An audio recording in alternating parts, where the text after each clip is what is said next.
իրականում ոչ թե Հայաստանի օրվա իշխանությունները կեցվածք են դրսևորում Իրանի դեմ, այ ինչի մասին, ասենք, Իրանի նորանշանակ դեսպանը խոսում է, այլ կեցվածք են դրսևորում Դոնալդ Տրամփի մոտ։ Ասում են, այն դուք հիմա Իրանի դեմ եք հրապարակավ, շեֆ ջան, մենք էլ քո տուզիկը, պետք է այստեղ հավ-հավ կանենք Իրանի դեսպանատան մոտ։ ՆԱՏՕ, որ գալիս այստեղ մեր բանակը, ՆԱՏՕ-ի ստանդարտներով, իրանց հրահանգիչներով, ուսումնական կենտրոններով, սակվեն ինչի համար։ Բուրկինա Ֆասոյի դեմ է վաղը պատերազմելու, չէ, հաստատ։ Ակնհայտ է, չէ՞ որ թիրախը Ռուսաստանն է մի կողմից, երկրորդ թիրախը Իրանն է։ Երկիր մոլորակի վրա չկա օրինակ, որտեղ օկուպացիոն ռեժիմին ընտրություններ դուրս են դնում։ Որտեղ առնվազն իրենք ձեռնոց են ընտրել Աստծուն, 1, որտեղ մեր եկեղեցին Աստծուն մարմինն է 2, որ Աստծո որոշումը մարդը չի կարող բեկանել 3, այսինքն վեհապար հայրապետը իր այդ կարգավիճակից չի կարող հրաժարական տալ։ Ինքը դրա իրավունքը չունի, որտեղ Սուրբ Հոգով օծած է, եւ Սուրբ Հոգու շնորհները վեհապար հայրապետին են տրված։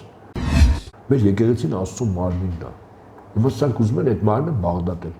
Բարև ձեզ։ Գլխի գալիքները չգիտեն, իրանք ու իրանց ծերունները։ Իրանք տեղը չեն բերում։ Աստծո դեմ ինչ ցույց բարձրացիր, այդ ցույցը ընկնելու ես։ Այդ ոչ միայն Փաշինյանը վերաբերում, այլև իր շրջապատին։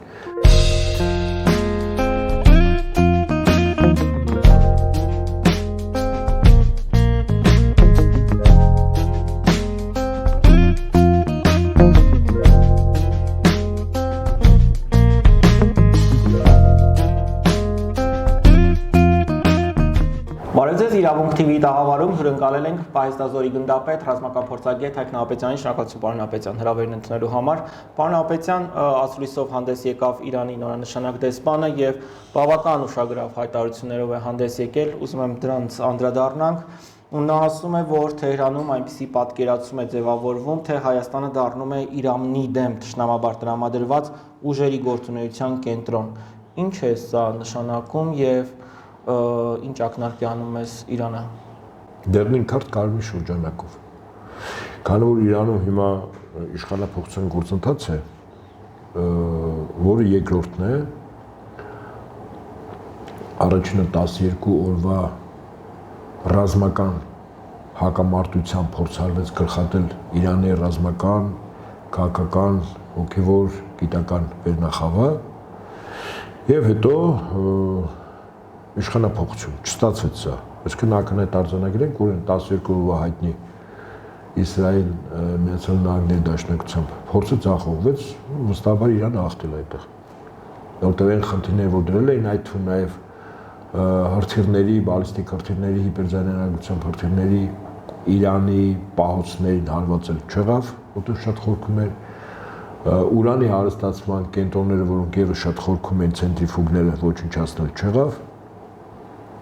ձախողվեց։ Հիմա իշխանապողություն արդեն գունավոր հեղափոխության գործիքակազմում մեթոդաբանությամբ Իրանում,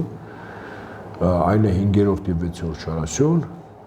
եւ գումարած դրան, քանի որ Իրանը ինքը բազմազգ պետություն է, կարելի ասել կայսրություն, հա, զորավոր կայսրությունները մի քանի չափորոշ ունեն, այդ թվում նաեւ իրենց բազմազգ լինելու հանգամանքն է,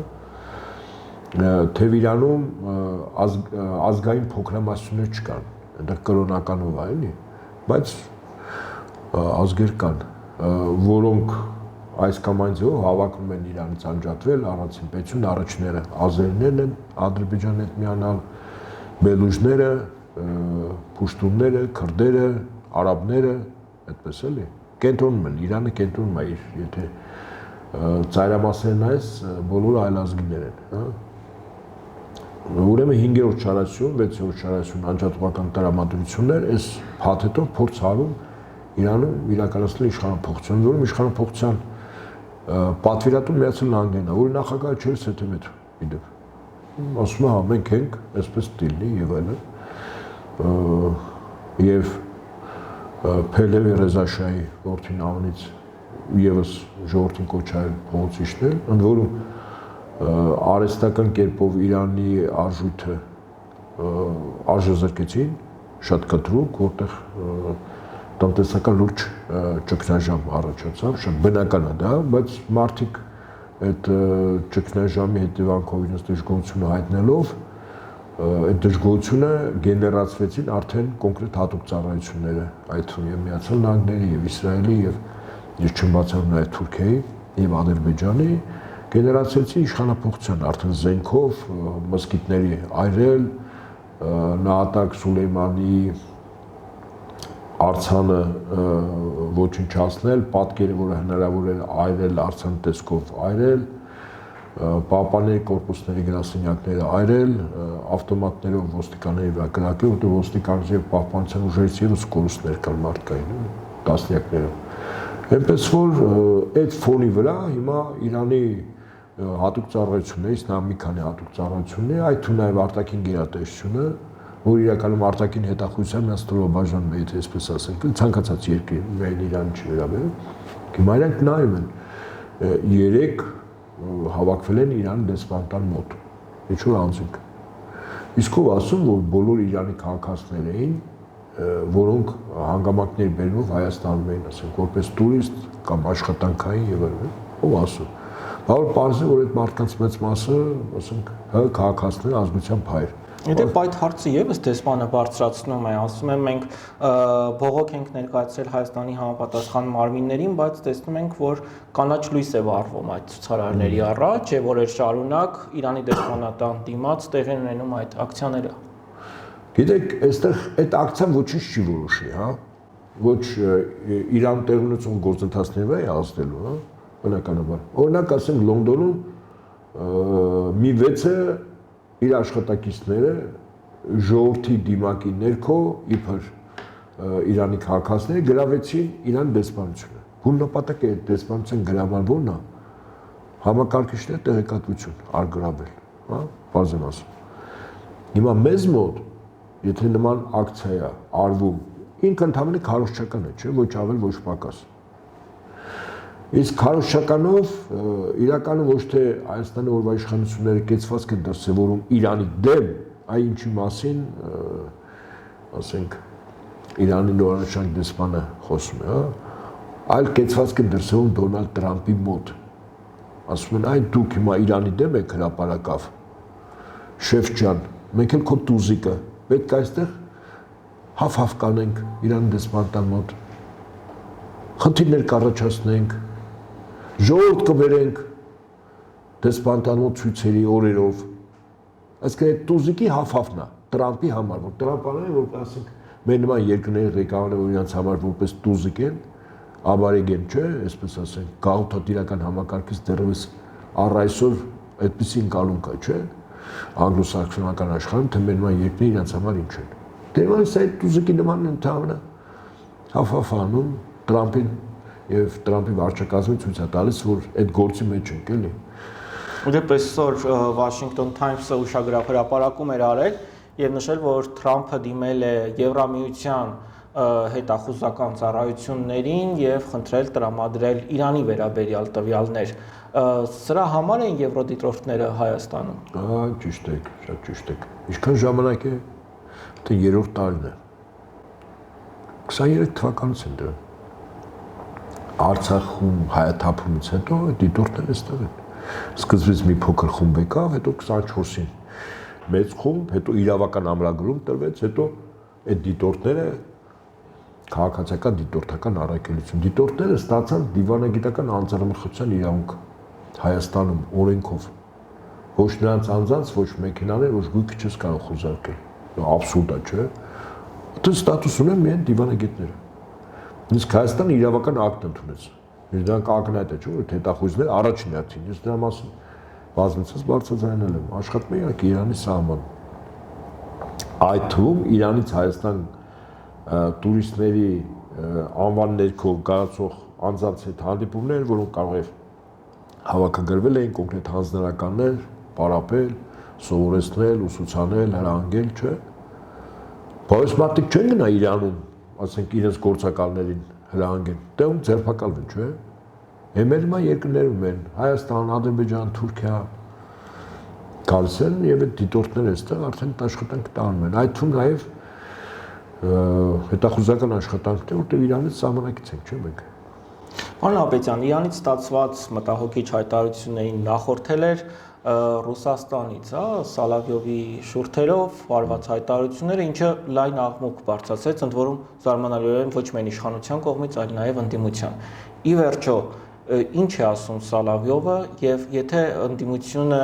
հակադարձում է, որ Հայաստանը ինքնիշխան է, անկախ է, ամենևին էլ գաղութացված չէ, եւ նույն կերպ հակադարձում են Սալավյովին, ուրեմն ինչ Հայաստանում ամեն ինչ նորմալ է եւ կարիք չկար հատուկ ռազմական գործողության։ Նախ Սալավյովը ինչ է ասել։ Ինքը անպայման տեղ նշել է հատուկ ռազմական գործողության մասին, ճիշտ է խոսքը, զուգահեռել է։ Ինչու Ռուսաստանի Դաշնությունը Ուկրաինայում սկսեց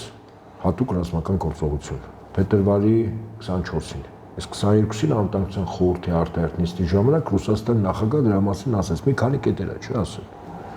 Այո, դա հատուկ ռազմական գործողություն է, պատերազմ չի, ռազմական գործողություններ են, բայց դա պատերազմ չի։ Մասնապես ՆԱՏՕ-ի 97 թվականի սահմաններից առաջ խաղացումը։ Դա Արևելյան Եվրոպայում ՆԱՏՕ-ի ներկայացումն է, այսինքն Վարշավայի պայմանագրի երկրներում ՆԱՏՕ-ն արդեն ներկայացված է ամբողջությամբ, որը մոտենում է Ռուսաստանին, Երկրորդ, Դոնեցկ, Լուգանսկի եւ Ղրիմի տարածքներում բնակվող ազգությամբ ռուս եւ ռուսախոս գերակշիռ ճնշող մեծամասնության քաղաքացիների տարական իրավունքների ոտնահարում։ Այսինքն արգելում է ռուսերենով գրագրություն կամ ռուսերենով դպրոցում դասավանդել։ 2014 թվականից մինչև 2022 թվականի փետրվարը Ուկրաինան այդ երկու մարզերի բնակիչների նկատմամբ ուղղակի օդուժ էր կիրառում, անզեն քաղաքացիների նկատմամբ 8 տարի 30,000-ից ավելի կորուստների 1000-ից ավելի երեխա, այնտեղ եթե չեմ սխալում կամ Դոնեցկում քաղաքում կամ Լուգանսկում այդ երեխաների Ալիե Անգելով արահետ կա, հրեշտակների արահետ, որտեղ 1000 երեխա, իսկ ինքնաթիռները, զրատանկային զորքեր, տանկերը գալիս են, անզին ժողովուրդ։ Այդ տանկերի բանակիները ինչ անեն։ Բայց 8 տարի, որից մեկը չէր խոսում, որ ժողովրդին կոտորում էին։ Եվ բացի սա, երկու անգամ Ուկրաինան խաբել է Ռուսաստանի հետ պայմանավորով, որ այդ գործողությունները պետք է կանգնեցնի, բայց ժամանակ են ձգել, որի վերաբերյալ մասնավորապես երկու երկրի ղեկավարը ասել են, որ ժամանակ են ձգել, այդ թվում նաև ՆԱՏՕ-ի գլխավոր քարտուղար, Գերմանիայի վարչապետ կանցլերը Անգելա Մերկելը, որ Ուկրաինան պատրաստ են պատերազմի Ռուսաստանի դեմ։ Իդեպ 2022-ի մարտին ուկրաինական բանակը մտնելու էր Դոնեցկ, Լուգանսկ, 750,000 մարդ եկել սահմանին։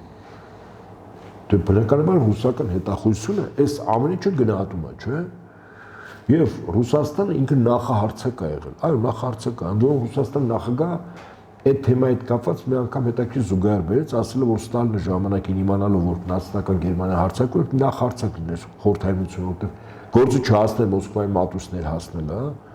եւ հսկայական տարածքների վրա այդքան ժողովուրդ բնակչություն ոչինչ հասնելը։ Ռուսաստան նախահարցակ, իսկ եթե չհարցակվեր մարտի առաջին 10-օրյակին ուկրաինական բանակը մտնում էր, փորձելու էր մտնել Դոնեցկ, Լուգանսկ։ Եվ հետեւաբար հիմա Սալավյովը ինքը զուգահեռում է հատուկ ռազմական գործողություն, այսինքն Հայաստանում արվում է գործողություններ, իշխանությունների մասն է խոսքը։ Սա չի վերաբերվում ոչ ժողովրդին, հա, ոչ Հայաստան երկրին։ Օրվա իշխանությունների քաղաքականություն։ Վերջին հաշվով Ռուսաստանը եւ ռուս ժողովուրդը ուկրաինացի ժողովրդի թշնամի չի կամ ուկրաինային հո թշնամի չէ, մեծ հաշվով նույն ազգն են։ Արմատը նույնն է, հա, ասենք, ճյուղերն են տարբեր։ Բայց Ռուսաստանը դեմ է վարչակազմին Ուկրաինայի։ Հիմա Սալավյովի ասած իմաստը, որ այս վարչակազմի կողմից իրականացվող քայլերը հատուկ ռազմական գործողություն անելու պատճառների մեջ են տեղավորվում։ Պատճառների մասին է խոսում, ինքը երբ որ ասում է հատուկ, նշում է, չէ, հատուկ ռազմական գործողություն։ Այսինքն Հայաստանը հիմա անում է գործողություն, այսօր, վաղը, մյուս օրը, որտեղ Ռուսաստանին այլ ընտրանք չի մնալու, քան նախահարցակ լինի։ Նախահարցակ, որտեղ իր ազգային պետական շահերը ոտնահարում են։ Ասենք օրինակ տեսականորեն տարբերակ։ Ռուսաստանի արտգործնախարարը եւ Լավրովը եւ փոխ արտգործնախարար եւ փոխվարչապետ Օլեչկը բազմիցս Հայաստանում արդեն 3-րդ տարին եվրոպական քաղաքացիական դիտորդական առաքելության անձերի մասին ասում են չէ որ հետախույզներ են, ասում են չէ ՆԱՏՕ-ի անդամ երկրի հետախույզներ են, քանիցս ասել են, պաշտոնապես հայտարարություն տարածել են, չէ, ասում են հանեք, դուք ՀԱՊԿ-ի անդամ եք, մեր հետ 95 թվականին մենք պայմանագիր կնքած, մենք ռազմավարական դաշնակից ենք, անտրամաբանական է, մենք ՆԱՏՕ-ի հետ հիմա պատերազմի մեջ ենք, խոսքը Ռուսաստանի մասն է, մեծ հաշվով Ուկրաինայում գնում է Ռուսաստան-ՆԱՏՕ բախում, չէ, դուք ՆԱՏՕ-ի անդամ երկրների հետախույզներին բերում եք ստեղ, մեկ, երկրորդ, Հայաստանը այսօր ամբողջովին զինուժը օրվա իշխանությունները բերում են ՆԱՏՕ-ի ստանդարտների, ճիշտ է։ Սկսած համազգեստից, զինվածությունից, կառավարման մեթոդաբանությունից, հրահանգիչներից եւ ուսուցումից։ Այսօր Հայաստանից, որտեղ մի ժամանակ 90% եւ ավել գնում է Ռուսաստանի Դաշնության ռազմական բույրը ուսանելու, այսօր գնում է եվրոպական երկրներ, ՆԱՏՕ-ի անդամ երկրներ։ Այսինքն Սալավովը ասում է, որ դուք հիմա գնում եք դեպի ՆԱՏՕ եւ ակնհայտ է, չէ՞, զինված ուժերը, իրենց ներկայությունը, բայց այսօր Ֆրանսիան ու Բրիտանիան, այսօր պաշտպանության նախարարությունը ներկայացվածություն ունեն։ Ավել բաներ չասենք, հա։ Հասկանում եք դուք։ Իսկ այնտեղ մարդիկ նստած այդ կառույցը կառավարում են։ Բայց ո՞նց ասեն, լավ։ Դա անպայման Ռուսաստան Դաշնության նախագահը ասի, չէ, հիմա ասենք ասում է կարևոր մի լրատվամիջոցի շատ հայտնի դեմք։ Այսինքն ՆԱՏՕ-ը ստեղ արդեն ամբողջովին ներկայացված է լինում։ Հիմա ՆԱՏՕ-ը որ գալիս է ստեղ մեր բանակը ՆԱՏՕ-ի ստանդարտներով, իրանց հրահանգիչներով, ուսումնական կենտրոններով սակվեն ինչի համար։ Բուրկինա Ֆասոյի դեմ է վաղը պատերազմելու։ Չէ, հաստատ։ Ակնհայտ է, չէ՞ որ թիրախը Ռուսաստանն է մի կողմից, երկրորդ թիրախը Իրանն է։ Բայց եթե քո բանակը դու պատրաստում ես ՆԱՏՕ-ի ստանդարտներով, իսկ մեր հարևան երկու հարևան պետությունների բանակները եւս ՆԱՏՕ-ի ստանդարտներով, վաղուց Վրաստանը եւ Ադրբեջանը։ Այսինքն այս տարածքում ստեղծվում է միացյալ ՆԱՏՕ-ի բանակ, Թուրքիայի երրորդ դաշտային բանակի հրամկազմի ղեկավարությամբ։ Այսինքն բան։ Եթե մենք ենք նստած բաց աղբյուրով այս ամեն ինչը ճիշտ ձևով գնահատում ենք, բայց Ռուսաստանի հատուկ ծառայությունները ոնց կարող չգնահատեն։ Նրանք հրաշալի գիտեն, չէ՞ ինչ է սարքում ստեղ։ Սա Հայաստանի օրվա իշխանությունների Սալավովի շուրթերից զգուշացում էր, որ դուք գնում եք շատ վատ ճանապարհով։ Պարոն Հապետյան, հետևաբար բացատրությունը ո՞րն է, որ ընդդիմադիր դաշտից են վրթովել Սալավովի հայտարարությունից։ Մարդիկ ասում են մենք ինքնիշխան պետություն ենք, անկախ պետություն ենք, մի խառնվեք։ Ուրեմն ինքնիշխանի հետ կապված ես համակարծիք չեմ այդ գնահատականներին, ունեմ իմ իրավունքը այդպես գնահատելու։ Հայաստանը ամբողջովին արտաքին կառավարման ներքո է։ Ավելին երկրներ կան, որոնք արտաքին կառավարման ներքո են, բայց օկուպացված չեն։ Հայաստանի Հանրապետությունը եւ արտաքին կառավարման ներքո է եւ օկուպացված է։ Հայաստանում կոլաբորանտ իշխանությունները, կոլաբորանտ կառավարությունն է, իդեմս Փաշինյանի եւ իր կառավարությունը։ Ադրբեջանի եւ Թուրքիայի շահերը սպասարկող Փաշինյանի կառավարությունը Հայաստանը օկուպացիան է։ Օկուպացիայի կա փափուկ ձև եւ կա կոշտ ձև։ Եթե Ադրբեջանի եւ Թուրքիայի բանակի զինծառայողներ լինեն այս տարածքում, զենքով, մենք ասենք կոշտ օկուպացիա, չէ՞։ Հիմա Ադրբեջան-Թուրքիայի բանակի ոստիկան ու զինծառայողները այստեղ ինչի համար լինեին, ենթադրենք եթե լինեին, որ իրենց երկրի շահերը այստեղ չէ սպասարկվեր եւ այստեղի վարչակազմը աներ այն ինչ որ իրենք են ասում։ Ասենք առաջին դեմքը թողում են նշանակել որ հայ լինի, ասենք կոպիտ ասած։ Ֆրանսիայում 1939-45 թիվ ֆրանսիացիք են, չէ՞, Ֆրանսիայի կառավարության գլուխ, բայց գերմանացիների հանձնարարականներ են, չէ՞, կատարունակ շահերն են, չէ՞, սպասարկում։ 40-50 հազար ֆրանսիացի գերմանական բանակի զինված ուժերը Վերմախտի շարքերում կռվում էր Խորհրդային Միության եւ իր դաշնակից Բրիտանիա, Ամերիկայի դեմ, այդպես էլ կա էլ այսքան։ Բացի պարտիզաններ, որոնք դիմադրում էին, կային նաեւ որ Վերմախտի կազմում էին։ Հիմա Հայաստանում եթե կոշտ ձևով չի, փափուկ ձևով է, բայց օրվա իշխանությունը եթե սպասարկում է Ադրբեջանի եւ Թուրքիայի շահերը, ինքը կոլաբորանտ կառավարություն է։ Իսկ Հայաստանը օկուպացված տարածք է։ Հիմա Սալավովը նաև անուղղակի գիտեք ինչ են ասում։ Դա արդեն ենթատեքստով։ Եթե մի պատ տեսականորեն ընդունենք այն ինչ ես ասում եմ ճիշտ է, Այսինքն Հայաստանում կոլաբորանտ կառավարություն, հա։ Սա որ ասում էր, եթե մենք պետք է գանք այդտեղ ուժով, մենք գալիս ենք ում դեմ կոլաբորանտ կառավարության, այսինքն մենք գալու ենք ինչ անենք, ազատագրենք Հայաստանը օկուպացիայից, բարձր ասում։ Դե քաղաքական գործիչները համոզված են, որ դեօկուպացիա կարող են անել ընտրություններով։ Քաղաքական գործիչ չէ, այդպեսի որ հրմետ օրինակ ցույց տվեք, որ մի երկրի տարածքում դեօկուպացիան եղել է ընտրություններով։ Կարող մի հատ օրինակ ցույց տալ։ Լուրջ։ Այսինքն ամեն հարցում առաջինն է լինում։ Ինչ։ Հայաստանը միշտ ամեն հարցում առաջինն է լինում։ Չէ, ես այս տաղավար գալիս եմ, որտեղ լուրջ հաղորդում է։ Եվ ձեր հարցադրումից շատ լուրջ եւ տեղին։ Երկիր մոլորակի վրա չկա օրինակ, որտեղ օկուպացիոն ռեժիմին ընտրություններ դուրս են դնում։ Բարի ձեզ։ Թե այդ օկուպացիան ընտրություններով է առաջացել, հա? Չէ։ Եվ հետաբար դեօկուպացիան չլինի ընտրություններով։ Հիմա if մենք ընդունենք, իսկ ես փաստեմ բոլոր ոլորտներ, ոլորտ առ ոլորտ, ես ցույց տամ, որ Հայաստան արտաքին կառավարման ներքո դոլարի գերիշխանությունից սկսած, հա, եւ Փաշյան Նիկոլի եւ իր այսպես կոչված կառավարության քայլերով, որտեղ ուղղակի մենք սպասարկում ենք Թուրքիայի, Ադրբեջանի շահերը, երևացողը դա է, բայց անուղղակի նաեւ Բրիտանիայի, ԱՄՆ-ի շահերը, հա, որտեղ վերադասը այդ իմ նշած երկու պետություններն նրանք են։ Հիմա եթե Սարավով ասում է ուժով գալիս ենք, ինքը եթե ընդունում են, որ օկուպացված է, ինքը գալիս է ինչ անելու Ռուսաստանը, դեօկուպացնելու, այսինքն ազատագրելու, ճիշտ է։ Արևմտյան փորձագետները սա ներկայացնում են, թե Ռուսաստանը պատերազմելու է Հայաստանի դեմ։ Արևմտյան փորձագետները ավելի լավ է գնան ասեն հարգելի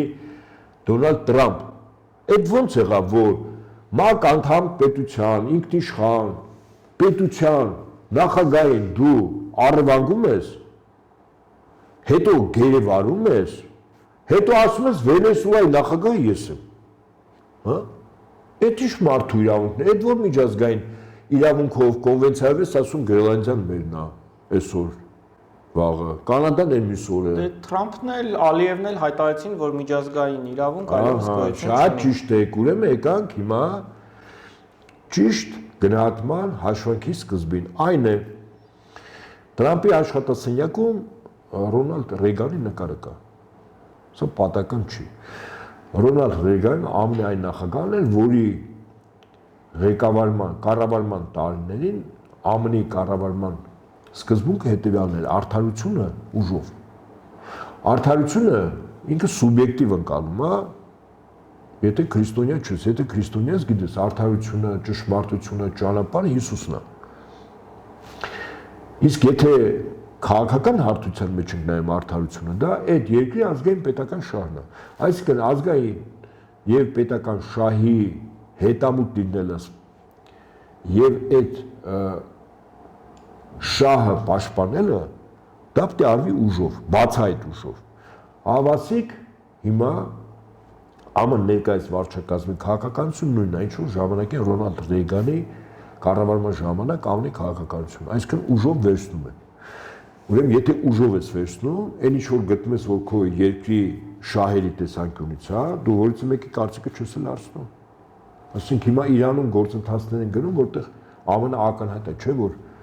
այդ պետության ներքին գործերին է, չէ՞, այսպես խառնվում։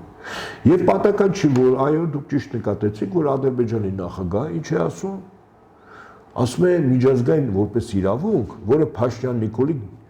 ասենք, գիշերային երազներն էր եւ առավոտյան արտանում էր երազախաբությամբ քաղաքական առումով, էլի։ Միջազգային իրավունք։ Նույն Ադրբեջանի նախագահը հստակ ասում է, ուժ, այսինքն ինքը այլևս դրել է իր պետության եւ այլ պետությունների հետ հարաբերությունների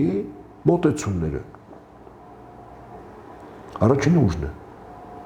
Իրավունք չկա, այսինքն կա ոչ թե իրավունքի ուժ, այլ ուժի իրավունք։ Երկրորդը որն է։ Դաշնակիցները, ասում է դաշնակից Ադրբեջանը, ասում է ես ունեմ դաշնակից Թուրքիան, ՆԱՏՕ-ն, Միացյալ Նահանգները, ես ինձանց արժեք ներկայացնում եմ։ Ուրեմն այս հարաբերություններում մեր համար սկզբունքը դա է լինելու։ Հայաստանը եւս։ Այսինքն վաղ չեմ իսօր, եթե աշխարհի քաղաքական իրավիճակը այնպիսին է, որ Ադրբեջանի եւ Թուրքիայի կողմից Հայաստանի տարածքային ամբողջականությունը խախտելուն ուղղված ռազմական գործողությունները չեն դատապարտվելու կամ որից մեկը չի խոչընդոտելու, կասկած չունենաք, նույն ակնթարթին Ադրբեջանը այդ ուժի իրավունքով մտնել է ու վերցնել։ Ինձ հետաքրքիր այդ ժամանակ Փաշինյանն ու ասենք Արարատ Միրզոյանին չեն ասելու։ Ասենք ԱՄՆ-ին տենց է պետք, որ այս տարածաշրջանում կոնկրետ Հայաստան որպես պետություն գոյություն չունենա, որտեղ գլխացավանք, ինչքան էլ Փաշինյանը խաղեր է տալիս, ԱՄՆ-ը ձեռ չի տալիս։ Միանգամից թուրքական գործուն ասում է, այստեղ մաքրեք հայերը թող դուրս գան, ինչքան որ հասրեցին ճողոպրել, մնացած հարցերը լուծեք, այստեղ կլինի թուրքական տարածք, վերջ, որի վրա ես ունեմ լծակ Բրիտանիայով, ոնց ասեմ, տենց էլ կանեն։ Չեն մեկ էլ թողի Փաշինյան Նիկոլ խաղեր տա, այսօր Տրամփ հետ խաղեր տա, վաղը Ռուսաստանի նախագահի, մյուսը Չինաստանի նախագահի։ Պարոն Հապետյան, ստացվում է, որ այս 8 տարիների ժամանակը այլևս վատնված է եւ ինքներս ի վիճակի չենք մեր հարցերը լուծելու եւ թեկուզ հյուսիսից պիտի տղա գա այս դեօկուպացիան իրականացնելու համար։ Ուրեմն դեօկուպացիայի հետ կապված ես որքան որ ես գիտեմ պատմությունը մի ժողովուրդ կա, որը ուներ եւ ունի բավարար ներուժ օկուպացված ռեժիմը ներքին ռեսուրսով, միայն ներքին ռեսուրսով այդ ռեժիմը փոխելու։ Ես այլ ժողովուրդ ես չգիտեմ, օգնել են այլ ժողովուրդներին։ Ուրեմն դա ռուսներն են։ Ուրեմն 1602 թիվ լերը վերցրել են Մոսկվան, նշանակել են 7 բոյարներից, որը որ կառավարություններ եւ մի կեղծ թագավորի Դմիտրի անունով, Ուժե Դմիտրի։ Բայց իրականում լերն են, փաստորեն Ռուսաստանի տեր ու տնօրեն։ Եվ ռուսները ունեցան ներուժ Նիժնի Նովգորոդում, մեկը ռամիկների ներկայացիչ, մյուսը Միջին խավի, հա,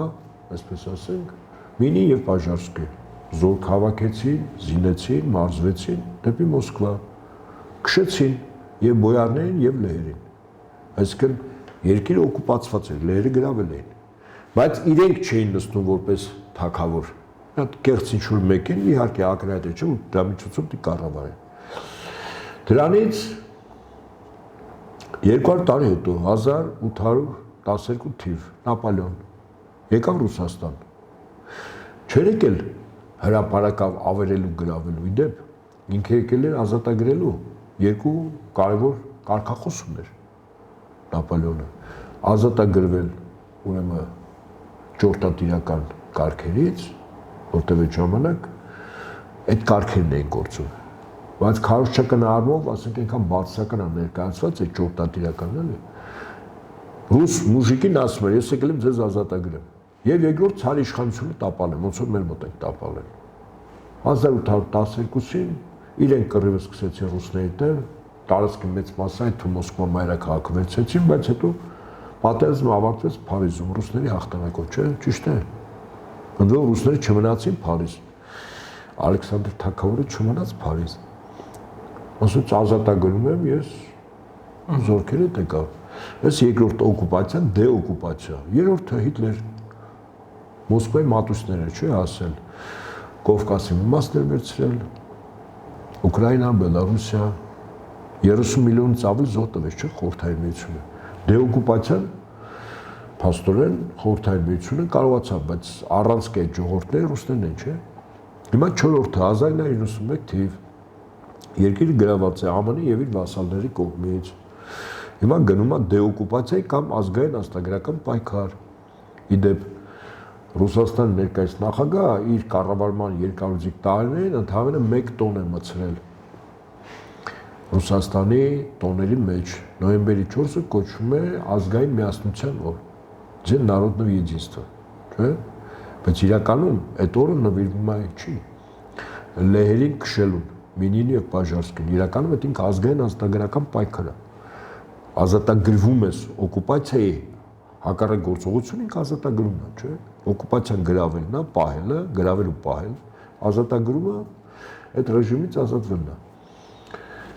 Հիմա Ռուսաստանը իրականում այն ինչ որ գնում է Ռուսաստանում, իրականում ինքը ազգային ազատագրական պայքար, ինքը ԱՄՆ-ի եւ իր վասալների կողմից 91 թվականին խորհրդային միությունը գրավելուց հետո եւ օկուպացիոն ռեժիմը հաստատելուց հետո ինքը տանում է քաղաքականություն, որ աստիճանաբար միանգամից չէ, այդպես մի ճակատամարտ չէ, էլի, ասենք, մտնել Մոսկվա քաղաքը վերցնել, ինչպես ժամանակին Մինին ու Պոժարսկի։ Դա գործընթաց է։ Իհարկե արևմուտքը լծակներն է այսօր Ռուսաստանը, դու ուրիշ բան չասեմ, մեկ փաստ բերեմ, Ռուսաստանի արժույթը ինքը ացացյալ է դոլարից։ Ռուսաստան դոլարն է իշխում, ճիշտ է։ Իր ամբողջ առևտուրը, նավթ, գազ, ոսկի, չգիտեմ ինչ է, 1944 Բենդեմուդյան հայտնի համաձայնագիրը, չէ՞, որը դոլարով է արվել, այսինքն դոլար համաշխարհային արտարժույթ է։ Եվ ըստ այդմ ռուս ժողովուրդը ունի օկուպացիայից իր ներքին ներուժով ազատագրվելու եւ պատմական փորձ եւ պատմական հիշողություն եւ հազարավոր նվիրյալ զավակներ եւ առաջնորդներ, որ կարող են մեն անել, կազմակերպել։ Սա մեծ հաշվով ֆենոմեն է բոլոր ժողովուրդների համեմատ, եթե նայում ենք։ Հայերս չունենք այդ։ Ոչ միայն հայերս։ Ինչա Վրաստանը օկուպացված չի։ Ռուսաստանը ի վիճակի է Ուկրաինայի ստեղծված իրավիճակի զուգահեռ Հայաստանով զբաղվել։ Չէ՞ որ մենք տևական ժամանակ ասում ենք Ռուսաստանի գլուխը խառն է, դրա համար էլ Հայաստանը այս վիճակին է։ Գիտեք, հիմա վերջին հաշվով Ռուսաստանը այս ազգային ազգագրական բանը պայքարը բերեց այլ հանգրվանի։ Բերեց աշխարհում մի քանի միաբևեռ կառավարումը փոխարինեց բազմաբևեռ կառավարումը։ Եթե գլոբալիստների իշխանությունը այն է ԱՄՆ-ի դեմոկրատական կուսակցության ներկայացուցիչ նախագահ եւ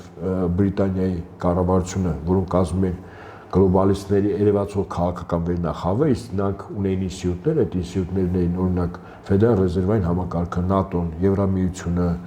առևտրի համաշխարհային կազմակերպություն, առողջապահության համաշխարհային կազմակերպություն, միջազգային արժութային հիմնադրամ, համաշխարհային բանկ եւ այդպես շարունակել։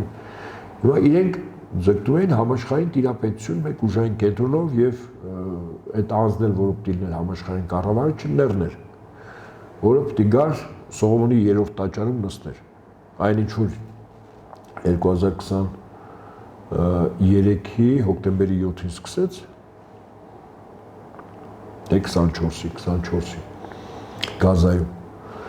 այդ պատերազմի բուն նպատակը այդ տարածքներից պաղեստինցիներին դուրս տանելն էր, որտեղ Սողոմոնի 3-րդ տաճարը, որտեղ փրկիչը ըստ հрьяաների դիգար նստեր, այդտեղ իսլամ աշխարհի, մահմեդական աշխարհի 3-րդ սրբավայրն է, Ալ-Ակսա մզկիթը, Մեքքայից Մեդինայից հետո։ Դա պիտի վերացնեին, պայթեցնեին, հեռացնեին, իսկ դա պաղեստինցիները խոչընդոտեին։ Այսինքն այդ բախման բուն նպատակը դա էր, իմասա ինչ եմ ասում։ Մեծ հաշվով գլոբալիստների համաշխարհային տիրապետությունը ունենալը ձախողվել է, իսկ այդ տիրապետությունը մի օրում չի ստեղծել, ոչ մի տարում։ Դա 500-600 տարվա համաշխարհային տիրապետություն է։ Սկսած թագավորական ընտանիքներից էլի, հա, այսպես ասեն գլոբալիստները վերջին հաշվով դեր։ Վերջը ինստիտուտալացվեց բաներով, վերպետական վերազգային կորպորացիաներով, հա, վերջին դրան բերեց էլ տրանսազգային կորպորացիաներ։ Հիմա իրեն փոխարինում է ԱՄՆ ներկայիս վարչակազմը, որ ազգային կապիտալ ազգային էլիտան, որը ցանկանում է եւս համաշխարհային տիրապետության, այսինքն կրկին միաբևեռ կառավարում։ Այն դրա դեմ կա բազմաբևեռ կառավարում աշխարհում ստեղծելու նոր մոդել ջատագով եւ պաշտպան երկրներ։ Առաջնորդին Ռուսաստան, Չինաստան, Հնդկաստան, Իրան, BRICS-ի անդամ երկրները, Շանհայի տնտեսական համագործակցության երկրներ, բոլորը իրենք բազմաբևեռ աշխարհի կողմնակիցներ են։ Հիմա այնուամենայնիվ Միացյալ Նահանգները հաշվում է այսպես. ներկայիս վարչակազմի եւ այն էլիտան, որ իր մեջքին կանգնած է Տրամպի, որ Ռուսաստանի հետ կիսենք, այսինքն երկբևեռ լինի, ոչ թե բազմաբևեռ։ Ռուսաստանը հաշվառել է, որ տնտեսության առումով չափելի չի իր տնտեսությունը ԱՄՆ-ի հետ կապված։ Ասում որ մեր հետ նաև դինի Չինաստանը, որ նվազագույն իսկ Չինաստանի տնտեսությունը ոչ միայն մրցակցային է ԱՄՆ-ի, այլ ավելին է երկրի թիմիկ տնտեսությունը եւ աճի տեմպերը դա Չինաստանն է։ Հիմա Ռուսաստանը ուզում է որ 3-ով ազդեցության ոլորտները բաժանեն, Միացյալ Նահանգները 2-ով, որ 2-ով լինեն, այստեղ Միացյալ Նահանգները շահեկան են, որովհետեւ երկու միջուկային գերտերություն, իսկ տնտեսական առումով Ռուսաստանը ԱՄՆ-ից թույլ է։ Այստեղ ինքը թիմ 1-ն է, համար 1-ն է եւ սկզբունքորեն կարող է Ռուսաստանը ուղղակի թե անուղղակի պարտադրել տնտեսության առումով, տեխնոլոգիական առումով, որ աշխարհը միաբևեռ դառնա կրկին։ ԱՄՆ առաջնորդել մագաշարժում պատական չէր, որ ստեղծվել է առաջնորդին Ամերիկան եւ այլն։ Եվ ըստ այդ երբ որ դուք ասում եք Ռուսաստանը այդքան ներուժ ունի թե չունի, որ պայն Ուկրաինայում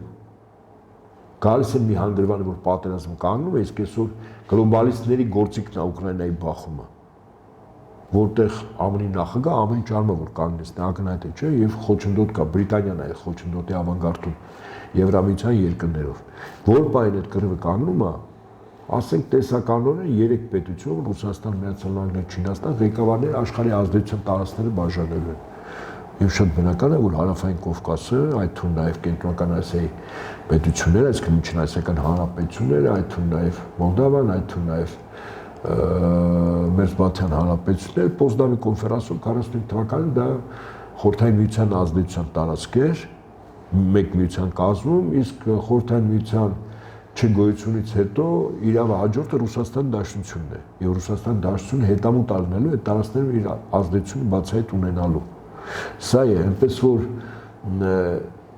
առայժմ մեր իմ նշած հետխորհրդային տարածքի երկրներում գլոբալիստների նշան կողմից բերված իշխանություն, այդ թվում նաև Հայաստանի Հանրապետություն, որը առանձնապես Միացյալ Նահանգներն ձեռք չի տալիս։ Ռուսները սկզբունքորեն դեմ չեն Ռուսաստան, որ այստեղ Միացյալ Նահանգները տնտեսական ներդրումներ, տեխնոլոգիաներ բերի, այդ թվում նաև իր տարածքում, այդ թվում նաև Ուկրաինայում դեմ չի։ Բայց ոչ երբեք մեր նման հանրապետությունում Միացյալ Նահանգները իշխանությունների վրա ունենալ անվտանգային եւ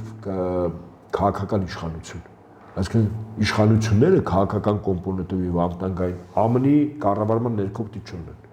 այլ պիտի գտնեն Ռուսաստանի ծիրին մեջ, այսպես ասենք։ Սա է։ Նույն ձևով ասենք Ռուսաստանը եւ Չինաստանը քիչ շատ չեն խոթելու Ամերիկա մայրցամը։ Կա ինչ-որ հիմա Վենեսուելայում տեղի ունեն, դա ապացույցներից մեկն է։ Այսինքն աշխարհի վերաբաժանման գործընթաց ազդեցության ոլորտներով, հա, աշճանաբար տեսանելի է լինում եւ Հայաստանը ակնհայտ է եւ պարզ է, որ դաշտում է։ Անկախ նրանից մենք ուզում ենք թե չէ։ Պարոն Հապետյան, անդրադառնանք նաև Մայրաթորի շուրջ ստեղծված իրավիճակին, մենք հասել ենք այն օրվան, որ նախօքեվորականին դիմելու համար որևէ արարողության ուրախ կամ տխուր մարդիկ փորձում են ճշտել դիրադավերից թե վեհապարի կողմ։ Ինչ կասեք ընդհանրապես, հանգուցալուծում տեսնում եք այս իրավիճակին եւ ինչպես։ Եկեք գնահատենք, հա, զգացմունքային հարցում մի կողմ դնենք։ Նախ, ինչու եկեղեցու դեմ սկսեց արշավ, եւ դա փաթեթավոր է սկզբից վեհապարի դեմ։ Ինքը շատ ավելի խորքային պատճառներ ունի, քան առերևույթ մենք գնահատում ենք։ Պետությունների մրցակցությունները լինում են երկու հարթությունով՝ անվտանգային եւ տնտեսական։ Ու անվտանգային նկատի ունեմ ուժային կոմպոնենտ եւ տնտեսություն, այո։ Մինչև ֆրանսիական մեծ հեղափոխությունը քրիստոնյա պետություններում միջանձնային հարաբերությունները կարգավորվում էր տիրոջ պատվիրաններով, 10 պատվիրան։ Այդ թվում նաև միջպետական հարաբերությունները եւս հարաբերվում էին պետությունները հիմք ընդունելով տիրոջ պատվիրանները։ Ֆրանսիական մեծ հեղափոխությունից հետո, որտեղ իմ գնահատմամբ դա Անգլիայի կողմից իշխանափոխություններ կազմակերպված, արդեն միջազգային հարաբերությունները եւ մարդու համար աշխարհճանաչողությունն ու աշխարհընկալումը պետք է ունենալ ոչ թե Աստծո պատվիրանների վրա, հենքի վրա գրված իրավական ակտեր, այլ մարդու կողմից գրված։ Եվ այսպես առաջացան իզմեր, հա, կապիտալիզմ, սոցիալիզմ, կոմունիզմ, ֆաշիզմ, նացիզմ, վերջին լիբերալիզմը։ Լիբերալիզմ, այսինքն որտեղ մարդու իրավունքներ, ու ասում են ցախ լիբերալիզմ, այսպես ասենք, մարդու իրավունքները գերակա են, հա, դու ես դերը քո մարմնի, այլ սեռական կողմնորոշող անձանց քարոզության հիմնական գործիքն է, մարմինդ ոնց ուզում ես օգտագործես, ում հետ ուզում ես հարաբերվես, կուզես կենթանու, կուզես արցանի, հա, կուզես քո նույն սեռի։ Ինչևէ, լիբերալիզմը ինքը իր մայրամուտն է ապրում։ Ակնհայտ է, որտեղ լիբերալիզմը ինքը գլոբալիստների գաղափարական եւ քարոզչական գործիքներ, հա, օրենքներ դրա վրա է, չէ՞, գնում, այդ թվում մենք էլ ենք, չէ՞, օրերում ապրել, կոնվենցիաներով եւ այլն։ Շատ ճիշտ է։ Հիմա այդ ամեն ինչը փոխարինվելու է, որտեղ ԱՄՆ ներկայիս վարչակազմը հիմնվում է քրիստոնեության վրա։ Ռուսաստանը հիմնվում է քրիստոնեության վրա։ Ուրեմն պետությունների, քրիստոնյա պետությունների մրցակցության մեջ եկեղեցին ունենալու է շատ լուրջ դերակատար, որտեղ վերջին հաշվով քրիստոնեություն, քարոզ, ծիսական կարգ, հա,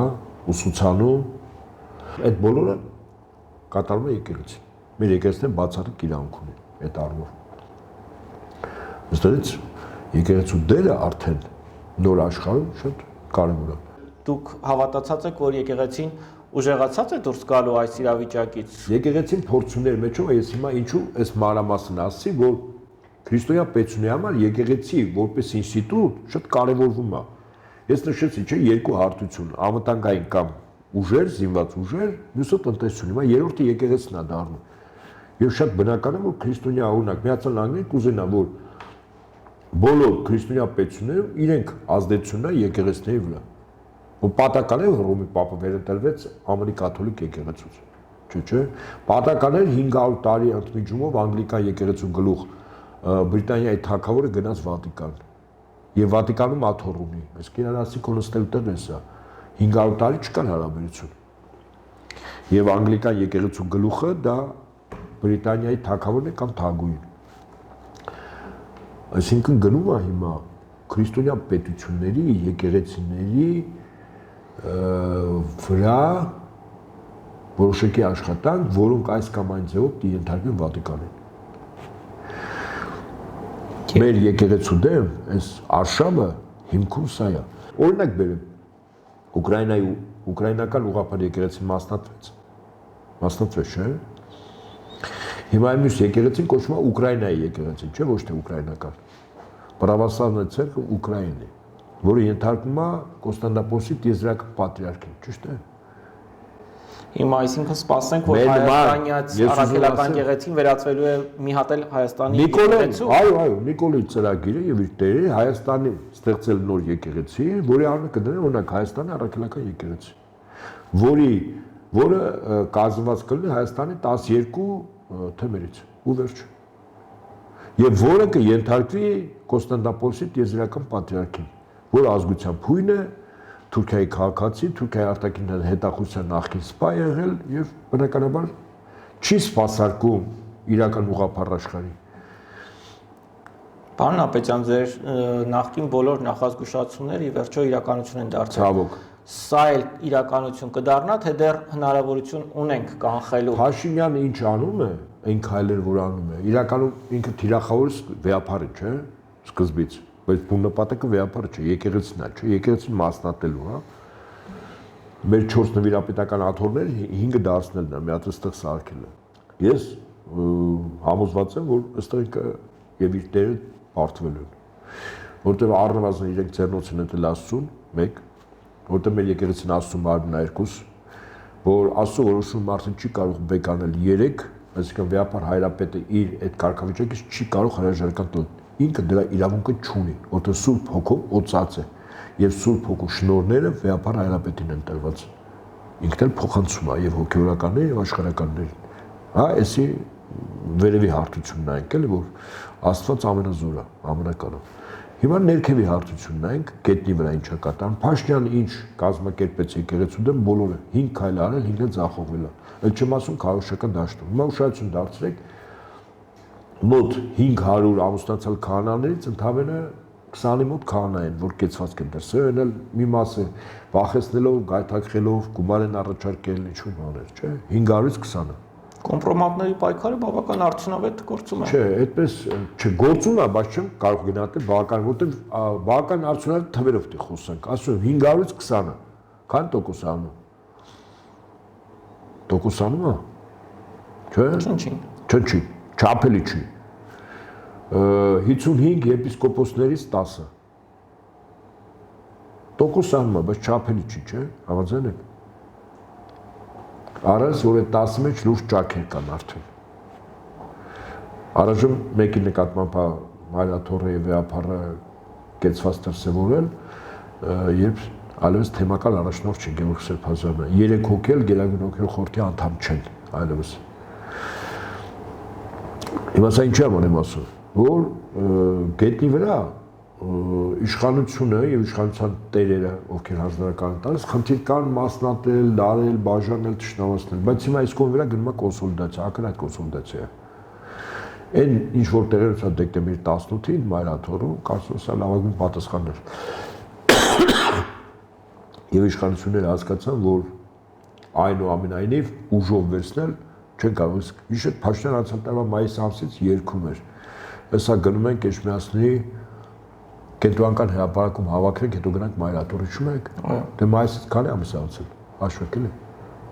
Հələ հավաքվում են։ Փորձեց տարբեր եկեղեցիներում գլխաքանակ հավաքել, չստացվեց։ Փորձեց ամուսնացալ կանաներին փոկել, 3 հոգի չէ, փոկվեցին։ Իրականում են սկզբի ժամանակ։ Չեղավ այդ 10 եպիսկոպոս, ընդ որում այն եպիսկոպոսները, որոնք որ եկեղեցիներում պատարագի են եւ Փաշինյանը չկա, վեհապարը Հայրապետյանը չէր զեղչում, ասում ձեզ իմանաք։ Դա վերաբերում է եւ Աման Արեմեցյան թեմին եւ Հայաստանի այն եկեղեցիներում, որտեղ այդ եպիսկոպոսները իրենք ներկա են։ Եվ որտեղ Փաշինյանը չկա։ Ես գոնե մեկում գիտեմ, որտեղ այդ 10-ի մեջ մեկը կա, բայց որի ներկայությամբ երբեք վեհապար Հայրապետյանի անունը 3 անգամ ըստ պատարագի կարգից էսի հնչում է, ինքը երբեք չի զեղչում։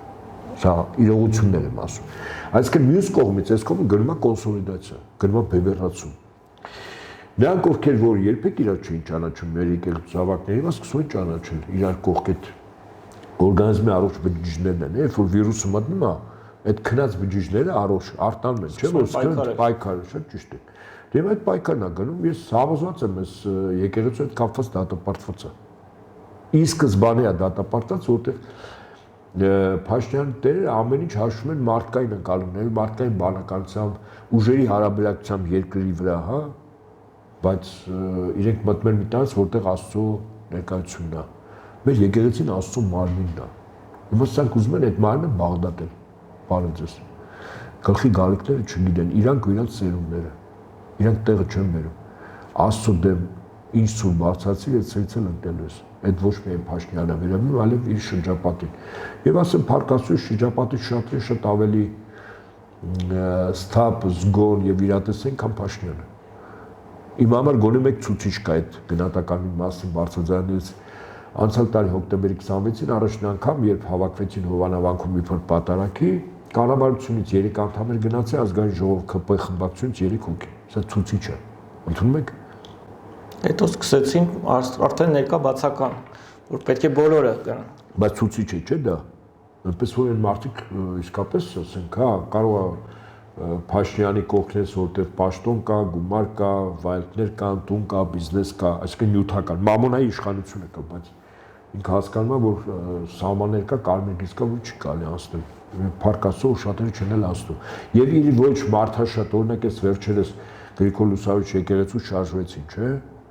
Հիմա ասենք այսպես 50,000 վարչական ապարատն է Հայաստանում։ Ընտանիքի անդամներով պատկերում ենք անում է 150,000։ Այդ 150,000 մարդու փոխարեն ես շարքայիններին բան չեմ ասում, վարչական է, պետցանավներ։ 150,000-ի փոխարեն 2500 հոգի։ Ցուցիչ է, չէ՞։ Բոլորին զանգել, կանչել, հրամայել, հանձնարարել 2500 հոգի, ցուցիչ է։ Հետաբար ի սկզբանե այս գործը ձախողված է, բայց սա մյուս կողմից ունի խիստ դրական բան, որտեղ հիմա գնում է կոնսոլիդացիա, մարդկանց մոտ վերարժևորում է գնում, նյութի իշխանության ներքո մարդը սկսում է մտածել, որ նյութը կյանքը այնպես չէ, որ միշտ դա է ճիշտը։ Եվ ըստ այդմ կարծում եմ գալու է ժամանակը, որ ամեն ինչ իր տեղն ընկնելու, ես այլ հակաթոր, կոնկրետ հակաթոր եմ ուզում ստեղծել, դա էլ է պատմության աղբանոցում հայտնվելու այդ ցանկությունները։ Պարոն Ապետյան, մեր զրույցն ամփոփենք լավ լուրով, այսօր հայտնի դարձավ, որ 4 գերի Հայաստանի տարածքում են, հետևաբար հարցը ծագում ինչի դիմաց։ Ադրբեջանի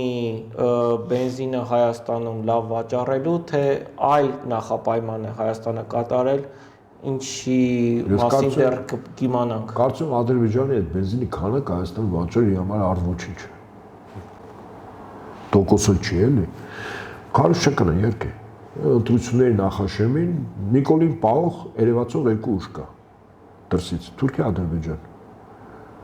Եվ ամեն ինչ անելու են, որ Նիկոլը վերընտրի, որտեղ Նիկոլը կոլաբորանտ կառավարության ղեկավար է։ Ինչ ասեն կանի։ Հետո էլ են գերիներ տալու, սա դեռ սկիզբն է։ Նիկոլի հիմա բերան, ինչպես ասում են, այս եկեղեցու տապալումից, եկեղեցու դեմ արշավից հետո, տապալումից հետո բերան լեզու են դնում, որ ասում տեսեք, նա 4 գերի բերել ենք։ Ինքը մոռացել է եւ իր կողքինները, ովքեր պատասխանատու են, որ խնդիրը 4 գերին չի, խնդիրը 5,000 կորուստն է, երկու անգամ ավել հաշմանդամները Արցախի կորուստը, որի համար իրենք պատասխան են տալու։ Եվ կրկին անգամ ասում եմ, Արցախը 44 օրյա չի պարտվել։ Արցախը հայաթափվեց 22 թվականի հոկտեմբերի 6-ին եւ ստորագրեց, որ Արցախը Հայաստան չի,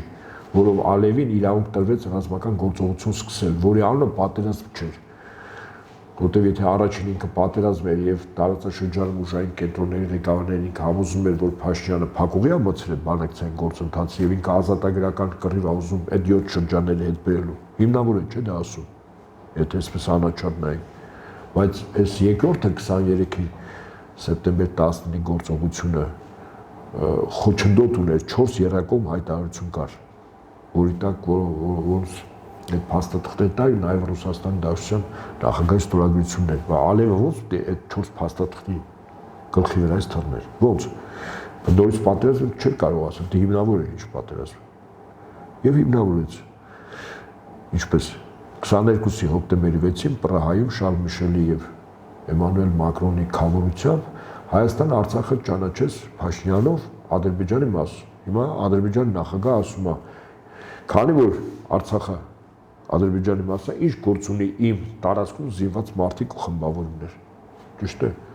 Ցանկացած երկրի տարածքում, եթե կան զինված մարդիկ, խմբավորումներ, զինտեխնիկա, դա կահամեկիչներ են։ Եվ Ալիևը 23-ի սեպտեմբերի 15 գործողությունը միջազգային իրավունքի տեսանկյունից ամբողջությամբ հիմնավոր ասեց, ես իմ երկրի տարածքում իրականացնում եմ հակահավեկչական գործողություն, որտեղ ահաբեկիչներ են, որտեղ եթե իմ տարածքն այդ էլ Հայաստանն է ճանաչում, ճիշտ է։ Այնպես որ Արցախի իրական հանձնողը Փաշինյան, Շարլ Միշել եւ Էմանուել Մակրոնն է իրական հանձնողը, ոչ 44-ը Արցախ չի պարտվել։ Իսկ Ալիևը այլ ինչ որ տանի։ Այսինքն մենք Ալիևին նայենք որպես ճշտամի, որը իր երկրի շահն է հետապնդում։ Բայց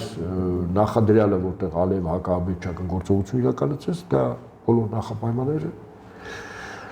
արեցին 3 մարդ։ Եղել է Փաշինյանը, լավ կլինի մտածի, այդ դրա տակից ոնց է դուրս գալիս, ինքը դրա տակից չի կարող դուրս գալ։ Այդ այսօր են այդպես ոգևորվել։